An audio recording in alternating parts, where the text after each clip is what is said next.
2025 లేదా 26లో డిగ్రీ లేదా బీటెక్ చదివారా? సాఫ్ట్‌వేర్ జాబ్ కోసం ఎదురు చూస్తున్నారా? అయితే కోడ్ జ్ఞాన్ 100 డేస్ కోర్సులో చేరండి, జాబ్ సాధించండి. ఒక నాయకుడు అనేవాడు అందరికీ ఆదర్శంగా నిలవాలి. నేను అలాంటి నాయకుడినే, ప్రజల్ని నిస్వార్థంగా ప్రజల కోసం సేవ చేయడానికి ముందుకొచ్చాను అంటూ ఇవాళ ఈ స్పెషల్ పాడ్కాస్ట్లో నాతో పాటు గెస్ట్గా విచ్చేశారు ఆయన.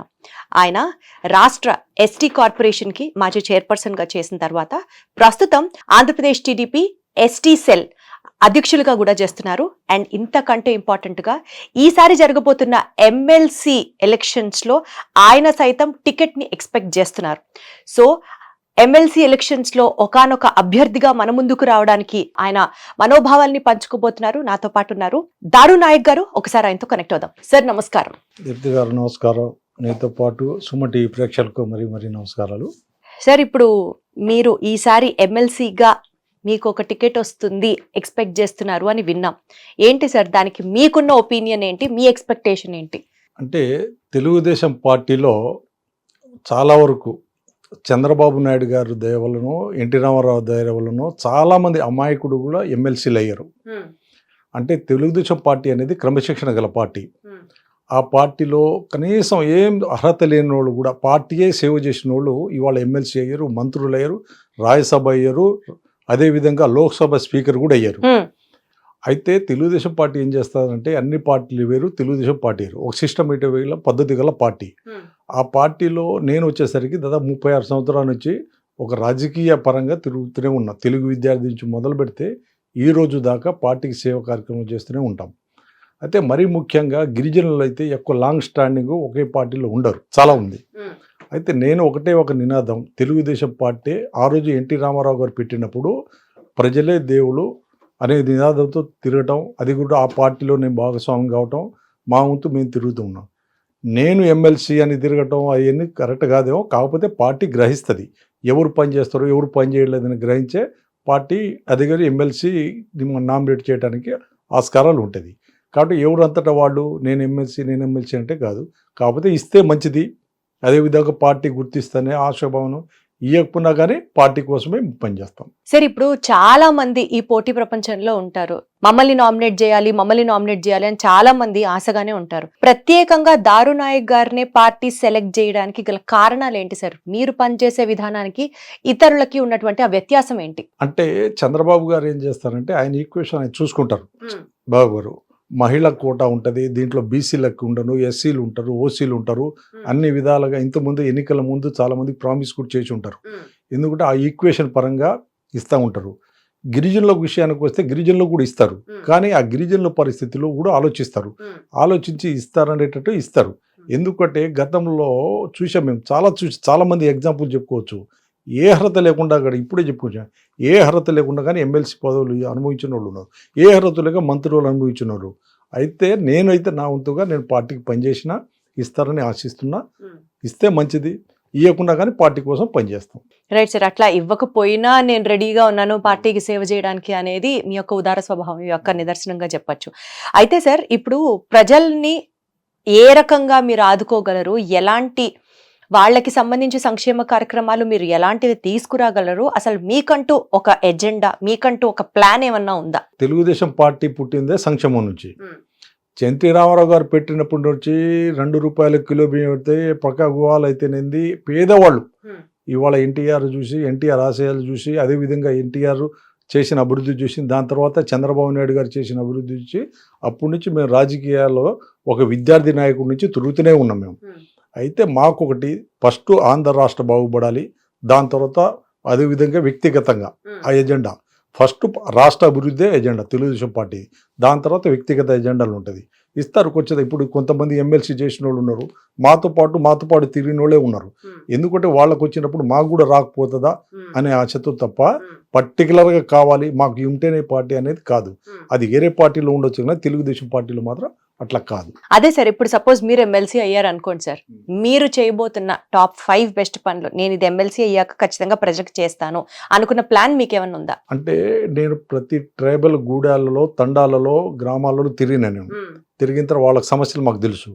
తెలిసిన తర్వాత వాళ్ళ సమస్యల గురించి, వాళ్ళ తాగునీటి సమస్య ఎట్లా ఉంది, రోడ్ల సౌకర్యం ఎట్లా ఉంది, హాస్పిటల్ సమస్యలు ఎట్లా ఉంది అంటే దగ్గరుండి ప్రత్యక్ష చూసిన నేను. ఎందుకంటే ప్రతి సమస్యను మేము మా అధినేత చంద్రబాబు నాయుడు గారు దృష్టికి తీసుకెళ్ళి వాళ్ళ సాల్వ్ చేయడానికి మేము ఇప్పుడు దాకా ట్రై చేస్తూనే ఉన్నాం. ఇంక మీదట ఇంకా ఎక్కువ చేయవచ్చు. ఎందుకంటే ఎమ్మెల్సీ అయ్యారనుకో కొంచెం అవకాశం ఎక్కిన వచ్చినట్టు అయిపోతుంది తప్ప మేము ఇప్పుడు చేయట్లేదు అని కాదు, చేస్తూనే ఉన్నాం, ఇంకా చేయబోతున్నాం, ఇంకా బ్రహ్మాండం చేస్తాం అనమాట. సార్ ఇప్పుడు మీరు సపోజ్ ఎమ్మెల్సీ అయ్యారు అనుకుందాం సార్, అప్పుడు దారు నాయక్ గారు ఎమ్మెల్సీ టీడీపీ అని మేము అందరం చెప్పుకోవచ్చు సార్. బట్ మీరు ఈ పొజిషన్ కి రావడానికి మీ చైల్డ్హుడ్ నుంచి మీరు ఏమన్నా ఈ పొలిటికల్ ఎక్స్పోజర్ లో ఉన్నారా సార్? 1991లో ఎన్టీ రామారావు గారు ప్రతిపక్షంలో ఉన్నప్పుడు నేను విద్యార్థి నాయకుడిగా హైదరాబాద్లో ఉన్నా, ఉస్మానియా యూనివర్సిటీలో ఉన్నప్పుడు. ఎందుకంటే ఆ రోజు ఎన్టీ రామారావు గారు చేసిన అభివృద్ధి కార్యక్రమాలు అయితేనేది, మరీ ముఖ్యంగా ఎస్టీలో ఇంతకుముందు ఎవరు ఓట్లు వేస్తారో తెలియదు, ఎవరు ఓట్లు వేయించుకుంటారో కూడా తెలియదు. నేను ఓటేస్తేనే ఎమ్మెల్యే అవుతారు, నేను ఓటేస్తేనే ఎంపీ అవుతారు అనేది ప్రజలకు తెలిసింది ఎప్పటి నుంచి? 1982 మార్చి 29 ఎన్టీ రామారావు గారు ఏ రోజు పార్టీ పెట్టారో ఆ రోజు నుంచి ప్రజల్లో ఒక చైతన్యం మార్పు వచ్చింది. అప్పటి నుంచి అరే మన ఓటుకు అంత విలువ ఉందా అని తెలిసింది ఎన్టీ రామారావు గారు పార్టీ పెట్టిన తర్వాతనే. అయితే ఆ ఎన్టీ రామారావు గారిని చూసుకుంటా, ఎన్టీ రామారావు గారు అభివృద్ధిని చూసుకుంటా ఇవాళ ప్రజలలో మనం కూడా ఒక సేవా కార్యక్రమాలు చేయవచ్చు అనే ఉద్దేశంతోనే నేను చదువుకునేటప్పుడు హైదరాబాద్లోనే 91లో తెలుగుదేశం పార్టీ అనుబంధ సంఘం అయినట్టు తెలుగు విద్యార్థి ట్విన్ సిటీ ప్రధాన కార్యదర్శి చేశాను. అప్పటి నుంచి రాజకీయ జీవితం స్టార్ట్ అయింది. దాని తర్వాత తెలుగు విద్యార్థి రాష్ట్ర ఉపాధ్యక్షుడిగా, అదేవిధంగా ఎస్టీసీఎల్ కార్యదర్శిగా, ఎస్టీసీఎల్ ఉపాధ్యక్షుడిగా, అదే విధంగా అబ్జర్వర్లుగా, దాని తర్వాత తెలుగుదేశం పార్టీ గిరిజన విభాగం అధ్యక్షుడిగా, ఎస్టీ కార్పొరేషన్ మాజీ చైర్మన్గా, ఇవన్నీ అవకాశం తెలుగుదేశం పార్టీ ఇచ్చింది. ఎందుకంటే ఒక పార్టీయే పదవులే ముఖ్యం కాదు, మనం పని చేసుకుంటూ పోతే ఆటోమేటిక్ పదవులు వస్తాయి. అది తెలుగుదేశం పార్టీ ప్రతి కార్యకర్త దీనికి ఆలోచిస్తూ ఉంటారు.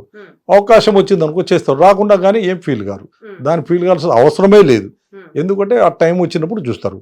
ఇప్పుడు అన్ని పదవులు లోకేష్ గారు చంద్రబాబు గారు తీసుకోలేరు కదా, కష్టపడిన వాళ్ళకే ఇస్తారు కదా, దానికి మనం చేసుకోవాలి. కానీ ఏదో బయట నుంచి తప్పుడు ప్రచారం చేస్తూ ఉంటారు, అది కరెక్ట్ కాదు. కాకపోతే తెలుగుదేశం పార్టీ ఎవరు కష్టపడతారో వాళ్ళకే పదవులు వస్తాయి. సార్ మీరు చాలా ఆనెస్ట్ గా నిజాన్ని కూడా చక్కగా చెప్తున్నారు. అంటే ఏమాత్రం ఫీల్ కాకుండా, ఒకవేళ పదవి ఇవ్వకపోయినా నేను ఈక్వల్ గా స్పోర్టివ్ గా పనిచేస్తాను పార్టీకి అని చెప్తున్నారు. బట్ అదర్వైజ్ మీకు ఏమన్నా అష్యూరెన్సెస్ ఇచ్చారా సార్? చంద్రబాబు గారు కానీ లోకేష్ గారు కానీ ఎప్పుడన్నా చెప్పారా మీకు? పేదరికం నుంచి వచ్చిన దాంట్లో నాకంటే పేదవాళ్ళు ఎవరు ఉండరు. అయితే ఎట్లా సార్, ఏ బ్యాక్గ్రౌండ్ నుంచి వచ్చారు? నేను ఒక ట్రైబల్ గిరిజనకు చెందిన మా ఊరు మారుమూల తండా మాచర్ల నుంచి 28 కిలోమీటర్లు ఆ నల్లమల్ల అడుగులో ఉంది. ఆ నల్లమల్ల అడుగున్న తండాకి నేను సేవ చేసే భాగ్యం కలిగింది. అది కలిగిందంటే ఓన్లీ చంద్రబాబు నాయుడు గారు దయ వల్లే కదా. ఇవాళ ఈ స్థాయిలో ఎటుకుంటే పదవులు ఇచ్చుకుంటూ పోయింది ఆయన వల్లే కదా. ఇక్కడ మీ ముందు కూర్చుంది కానీ ఆయన వల్లే నాకు తెలిసినంత వరకు. అంటే మీరు ఫస్ట్ నుంచి కూడా టీడీపీ పార్టీని చంద్రబాబు గారిని అభిమానిస్తూ వచ్చారు. 100% అది కరెక్టే. ఎందుకంటే చాలా మంది లెక్చర్ ఇస్తారు. నేను చాలా రాజకీయాలు చూసినా కానీ అదే అమ్మ బాగలేదని అమ్మని మార్చగలవా, నాన్న బాగలేదని నాన్న మార్చగలవా, అన్ని కబుర్లు చెప్పుకుంటే జెండాలు మారుస్తారు. కానీ మేము అట్లా కాదండి. ఒక నినాదం, 36 సంవత్సరాలు నా యవ్వన వయసు అంటే నా యుక్త వయసులో తెలుగుదేశం పార్టీ, ఇంకా రెండోది మాకు ఆలోచన ఉండదు. ఏదొచ్చినా కానీ పార్టీ నినాదం మా నినాదం. ఎందుకంటే ఇవాళ అభివృద్ధి రాష్ట్రం జరిగిందంటే తెలుగుదేశం పార్టీ వల్లే. ఇవాళ గతంలో మీరు చూశారు, తెలుగుదేశం పార్టీ అధికారం లేకపోవటం వల్ల ఎన్ని కోల్పోవాల్సి వచ్చిందో ప్రజలనే ఉద్దేశంతో. కానీ దానికి తగినట్టు ఇవాళ ప్రజలు కూడా ఈరోజు సంతోషంగా ఉన్నారు, ఆనందం అని ఇవాళ పంచుకుంటున్నారు, ఆనందానికి ఎంజాయ్ చేస్తున్నారు ఇవాళ కూటమి ప్రభుత్వంలో. అదే జగన్మోహన్ రెడ్డి ఉన్నప్పుడు మొత్తం దుర్మార్గంగా వచ్చారు మనం చూసాం. అందుకబట్టి పార్టీ ఏ పార్టీ ఏదైనా తెలుగుదేశం పార్టీ ఇవాళ గర్వంగా చెప్పుకోగలుగుతారు. ఇవాళ గల్లీ నుంచి ఢిల్లీ దాకా కూడా తెలుగుదేశం పార్టీ అని కాలరెగరేసుకుని తిరిగే సత్తా ఇప్పుడు ఆల్రెడీ టీడీపీ క్యాండిడేట్కి ఉంది, కూటమి నాయకులకే ఉంది. సార్ మీరు ఇప్పుడు ఇలా అంటున్నారు, నిన్న ప్రతిపక్ష నాయకులు కొంతమందితో మాట్లాడుతూ ఉన్నప్పుడు వాళ్ళు ప్రస్తావించిన అంశం ఏంటంటే జంతర్ మంతర్ దగ్గర జరిగినటువంటి స్టూడెంట్ ప్రొటెస్ట్లో, జెన్సీ ప్రొటెస్ట్ ఏదైతే జరిగిందో, సౌత్ నుంచి మరీ ముఖ్యంగా టీడీపీ నుంచి కానీ కూటమి నుంచి కానీ ఒక్కళ్ళు కూడా నోరెత్తిది తప్పు అని ఎందుకు చెప్పలేకపోయారు అని అన్నారు. దానికి ఇప్పుడు అధికార పార్టీలో ఉన్న మీరు ఏం సమాధానం చెప్తారు? అంటే లా అండ్ ఆర్డర్ సమస్య ఇక్కడ బ్రహ్మాండంగా ఉందమ్మా. ఇక్కడ ఆంధ్రప్రదేశ్లో బ్రహ్మాండంగా ఉంది. ఎటువంటి సమస్య లేదు. సమస్య ఉంది ఢిల్లీలో. ఇప్పుడు నీట్ అంటారా, ఆ నీట్ అనేది అక్కడ లోకల్ పాట. కాకపోతే ఇక్కడ మాత్రం ఒకటి, మనకు బ్రాండు చంద్రబాబు, మనకు అభివృద్ధే చంద్రబాబు. నీకు ఏ రాష్ట్రము, ఏ రాజధాని, నీకు ఏ ఊరు అది అంటే మాది ఉన్నది బ్రాండే చంద్రబాబు బ్రాండు. మాకు ఇంకా అదే పెద్ద ఆదాయం అనే ఉద్దేశంతోనే ఇక్కడ ఉన్న యూత్ మాత్రం చంద్రబాబు గారి నమ్మకం మీదనే ఎటువంటి అవాంఛనీయ సంఘటనలు కానీ, ఎటువంటి ధర్నాలు కానీ, రస్తారోకలు కానీ, ఎటువంటి ఇలాంటి అలజడి ఏం జరగలేదు. అంటే వాళ్ళు అంటున్న మాట ఏంటంటే ఆ ధర్నా జరిగే టైంలోనే చంద్రబాబు గారు వచ్చి మోడీ గారిని కలిశారు, కానీ అసలు స్టూడెంట్స్ గురించి ప్రస్తావించలేదు. అదే రోజున పవన్ కళ్యాణ్ గారు ఎందుకు మాట్లాడలేదు? రాష్ట్రం అంతా దేశం అంతా మాట్లాడుతున్నప్పుడు మన ఆంధ్రప్రదేశ్ రాష్ట్రానికి సంబంధించి పవన్ కళ్యాణ్ గారు ఎందుకు మాట్లాడలేదు? ఇప్పుడు నీట్ అనేది సెంట్రల్ గవర్నమెంట్కి సంబంధించిందమ్మా.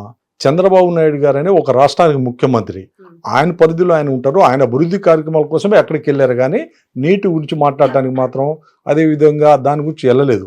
ఆయనకు ఇచ్చిన బాధ్యత ఉందో ఆయన నిర్వర్తించారు, కానీ అనవసరం ఒక అడిగేలు పెట్టుకొని లేని పోనీ చేయటం అది కరెక్ట్ కాదు కదా. అంతే కదా. ఇప్పుడు ఆయన ఎందుకంటే అక్కడ పోయి ఢిల్లీకి పోయి రాష్ట్రానికి కావాల్సిన నిధులు, అదేవిధంగా రేపు 1వ తారీఖు భోగాపురం ఎయిర్పోర్ట్ దాని గురించి పిలవటానికి వెళ్ళారు, అంతేగాని నీటి విషయం మాట్లాడటానికి కాదు కదా. అందుకబట్టి అక్కడికి వెళ్ళారన్నమాట. సరే, ఇప్పుడు ఆంధ్రప్రదేశ్ అభివృద్ధి గురించి మాట్లాడితే మీరు చాలా గొప్పగా చెప్తున్నారు, చంద్రబాబు గారి గురించి కానీ, లోకేష్ గారి గురించి కానీ, ఆంధ్రప్రదేశ్ ప్రగతి పదంలో ముందుకెళ్తుంది అని మాట్లాడుతున్నారు. మీరు ప్రజలకి నిస్వార్థంగా సేవ చేస్తున్నారు కాబట్టి మిమ్మల్ని డైరెక్ట్ గా అడుగుతున్నారు, ఆంధ్రప్రదేశ్ ప్రగతి ఏ రకంగా ఉంది సార్? డెవలప్మెంట్ ఏం జరుగుతుంది ఆంధ్రప్రదేశ్ లో? బ్రహ్మాండంగా ఉందమ్మా. ఎందుకంటే కూటమి ప్రభుత్వం 2019 అధికారం కోల్పోయిన తర్వాత ప్రజలు ఎంత ఇబ్బందులు పడ్డారో ఒక పెద్ద రాష్ట్రానికి పెద్ద దిక్కుగా చంద్రబాబు నాయుడు గారు అనుభవించారు. ఎందుకంటే అమరావతి ఏంది, పోలవరం అయితేంది, సర్వనాశనం చేసి పడేశారు జగన్మోహన్ రెడ్డి గారు. అయితే ఈ రాష్ట్రానికి రక్షించాలి, రాష్ట్ర అభివృద్ధి దశలో తీసుకెళ్ళాలి. చంద్రబాబు గారికి ఆశ అనేది ఏం లేదు. ఒకే ఒక అబ్బాయి, ఆయన బ్రహ్మాండ ఒక పొజిషన్లో ఉన్నారు లోకేష్ గారు. ఇప్పుడు ఆయనకి ఏంది, పేదవాళ్ళని పై తీసుకురావాలి, పేదవాళ్ళకి డెవలప్ చేయాలి, ఈ రాష్ట్రానికి ముందు దశలో తీసుకెళ్ళాలి. ఆంధ్రప్రదేశ్ 1947 అయితే 20 సంవత్సరాలు వెనక్కిపోయింది. ఏది మన జగన్మోహన్ రెడ్డి పిల్లలు. ఇప్పుడు ఎక్కడ కానీ అభివృద్ధి అనేది జరగలేదు. ఏదంటే బటన్ నొక్కుడు చేశారు జగన్మోహన్ రెడ్డి. ఆ బటన్ నొక్కుడు వచ్చేసరికి ఎంత ఇబ్బందులు పడ్డారో కూడా ప్రజలు చూశారు. ఏది ఏమైనా ఆంధ్రప్రదేశ్ ముందుకు తీసుకెళ్ళి అమరావతి రాజధాని అయితేనేది, పోలవరం అయితేనేది, ఏ రూపంలో కానీ ఈ రాష్ట్రాన్ని ముందు తీసుకెళ్ళాలి, రాష్ట్రానికి ముందు తీసుకెళ్ళాలి, అభివృద్ధి చేయాలి. ఆయన వయసు వచ్చేసరికి 75 సంవత్సరాలుగా రోజుకు 18 గంటలు కష్టపడతాడు. అయితే కష్టపడి ఎవరి కోసం? ప్రజల కోసమే కదా ఆయన కష్టపడేది. ఏదేమైనా కానీ రాష్ట్రాన్ని ముందు తీసుకోవాలని నినాదం తప్ప మనం చూస్తున్నాం, నిత్యం టీవీలలో సోషల్ మీడియాలో పరంగా చూస్తున్నాం ఎట్లా కష్టపడుతున్నారు అని. అలా కష్టపడే నాయకుడు ఎవరైనా చూపింది? అదే ఉద్దేశంతో జగన్మోహన్ రెడ్డి యూత్ అని ఒకసారి ఒక ఛాన్స్ అని అన్నారు, 19 గెలిపించారు. తాడేపల్లిలోకే పరిమితమైన కాడే ఎక్కడైనా అభివృద్ధి చేశాడమ్మా? ఎక్కడైనా జరగలేదు అభివృద్ధి. కనీసం ఢిల్లీకి వెళ్ళారు, కానీ వాళ్ళకు సంబంధించిన వ్యక్తిగత కేసుల గురించే తప్ప ప్రజల గురించి ఏ రోజైనా ఢిల్లీకి వెళ్ళారా? లేదు. కాకపోతే ఈ రాష్ట్ర భవిష్యత్తు చంద్రబాబు నాయుడు గారి చేతిలో ఉంది కాబట్టి చంద్రబాబు నాయుడు గారు ముందు వెళ్తున్నారు. ముందుకెళ్ళి రాష్ట్రానికి ముందు దశలో తీసుకెళ్లాలని తప్ప. లోకేష్ గారు కూడా అదే పరిస్థితి. మన విశాఖపట్నం గూగుల్ సంస్థను తీసుకొచ్చారు.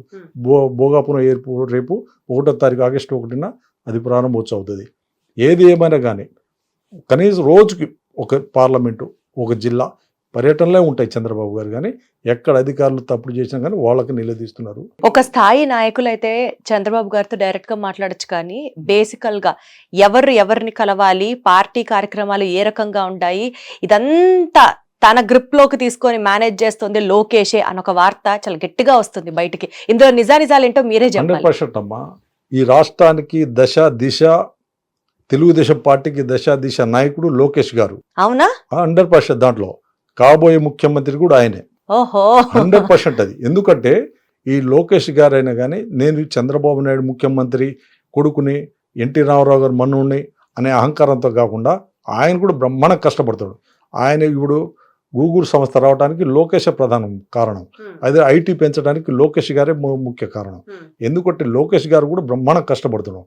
ఆయన యూత్ వాస్తవం చెప్పాలంటే యూత్ అన్నా కానీ మర్చిపోయి నిత్యం ఎందుకంటే ప్రజలతో ప్రజాధర్మాన్ని వచ్చి ప్రజలతో మమేకమై వాళ్ళ సమస్యలకు అప్పుడప్పుడు తెలుసుకుంటున్నారు.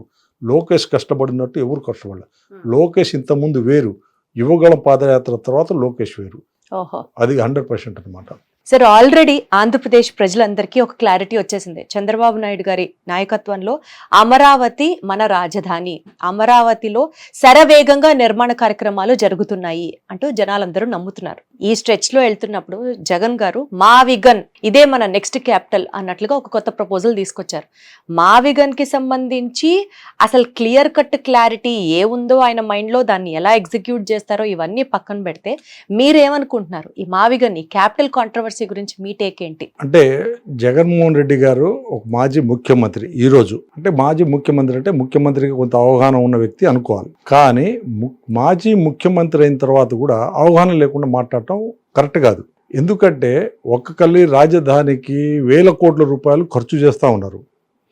ఇదే జగన్మోహన్ రెడ్డి గారు గతంలో ప్రతిపక్షాల్లో ఉన్నప్పుడు ఒకే రాజధాని, అమరావతి రాజధాని, నేను కూడా ఇక్కడ ఇల్లు కట్టుకుంటున్నా, నా కాపురం కూడా ఇక్కడే పెట్టుకుంటున్నా అని చెప్పి అసెంబ్లీలో తీర్మానం పెట్టి, అదే అధికారం వచ్చిన తర్వాత రాజధాని 3 రాజధానులు వెళ్ళటం ఆ రోజు హాస్యాస్పదంగా ఉండే.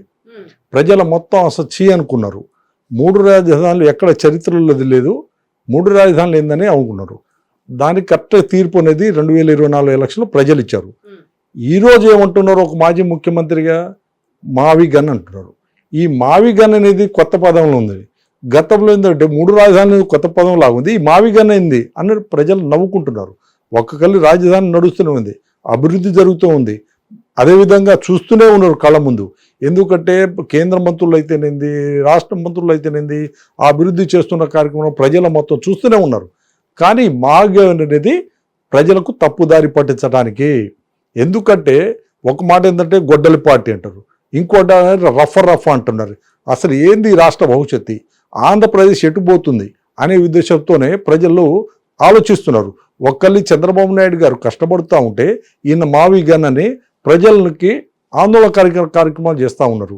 ఏంది ఈయన పిచ్చి పాలన కాకపోతే ఒక అవగాహన ఉన్న వ్యక్తి, ఒక మాజీ ముఖ్యమంత్రి అనిపించుకున్న వ్యక్తి. మావిగన్ అంటే ఏంది అసలు అర్థం కావట్లేదు. నా గన్ అంటారు, గుంటూరు అంటారు. అదేవిధంగా బెజవాడ, విజయవాడ, గుంటూరు ఈ మధ్యలో కలిపి అదే మావిగన్ అంటారు. ఆయన ఏం మాట్లాడుతున్నా ఆయనకే అర్థం కావట్లేదు. దీనికి ప్రజలు అనేది అర్థం చేసుకున్నారు.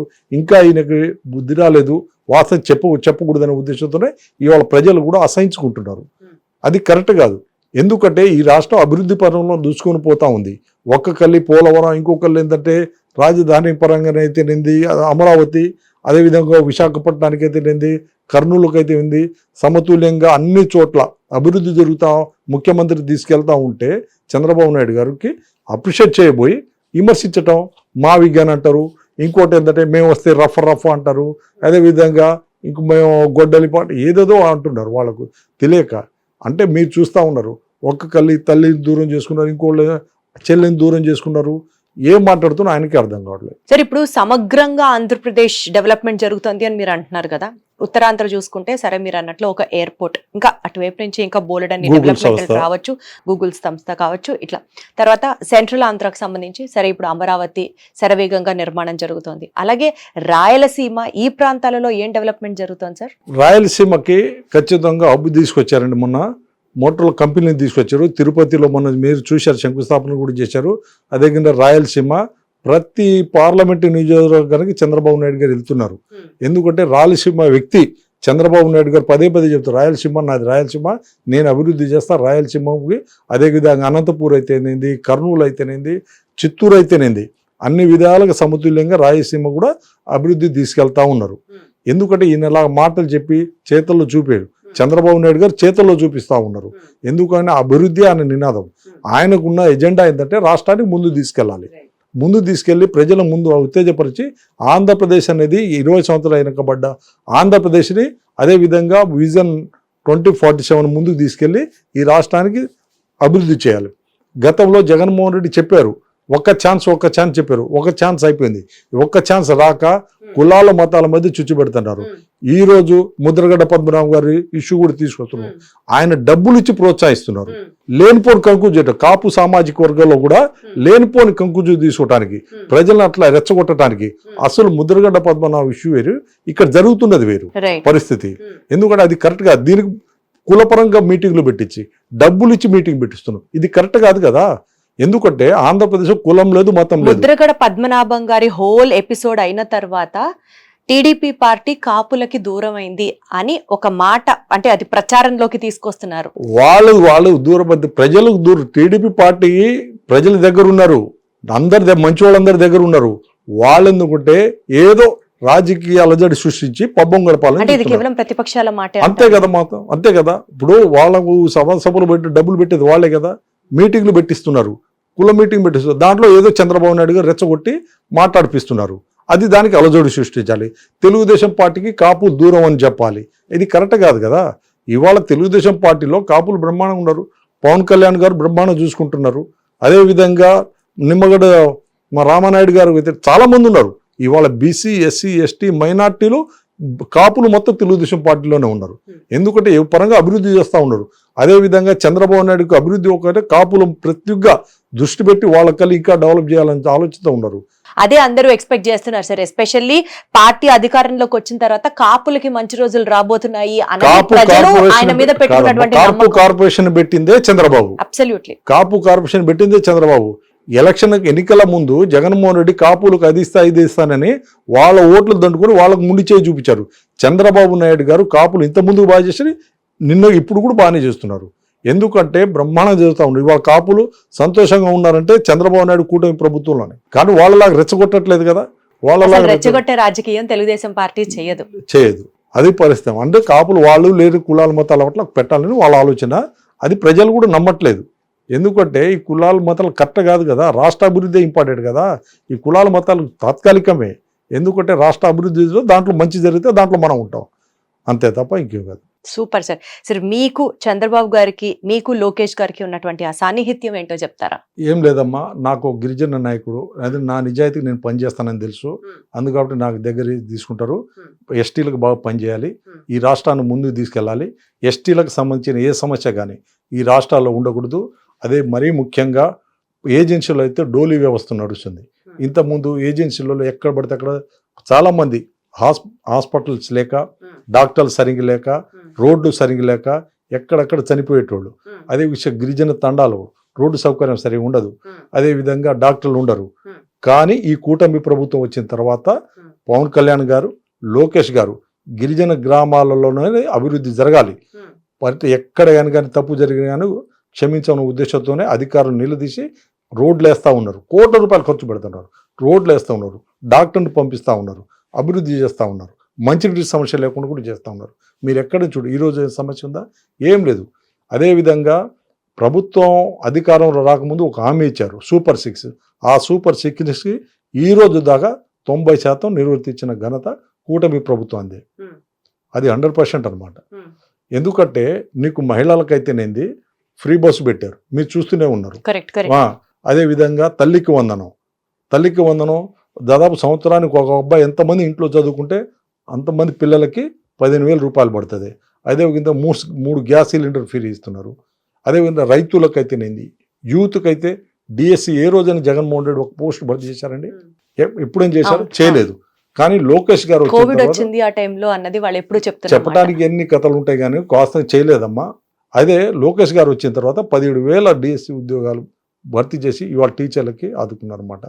ఇవాళ చెప్పిన మాట 20 లక్షల ఉద్యోగాలు భర్తీ చేస్తా ఉన్నారు. 100% 20 లక్షల ఉద్యోగాలు భర్తీ చేయటం జరుగుతుంది. సార్ మీ క్వాలిఫికేషన్ ఏంటి సార్? నాది లా అయిపోయిందమ్మా, ఉస్మానియా యూనివర్సిటీ. అది కూడా ఉస్మానియా యూనివర్సిటీలో చేసిన. సూపర్. ఓ పక్క ఉస్మానియా యూనివర్సిటీలో లా చేశారు, దాని తర్వాత స్టూడెంట్ ఆర్గనైజేషన్స్ లో మీరు కూడా అధ్యక్షులుగా పనిచేశారు, స్టూడెంట్ ఫైట్స్ లో మీరు ఉన్నారు. అది కాక వాలంటరీగా ఇప్పుడు ముందుకొచ్చి ప్రజలకు సేవ చేస్తున్నారు. సో డెఫినెట్లీ పార్టీ మీ కష్టాన్ని గుర్తించడంతో పాటు మీరు అనుకున్నటువంటి ఆ ఎమ్మెల్సీ పదవి రావాలని, తద్వారా ప్రజలకి ఇంకా మరింతగా సేవ చేయాలని మనస్ఫూర్తిగా కోరుకుంటూ thank you so much sir. Thank you.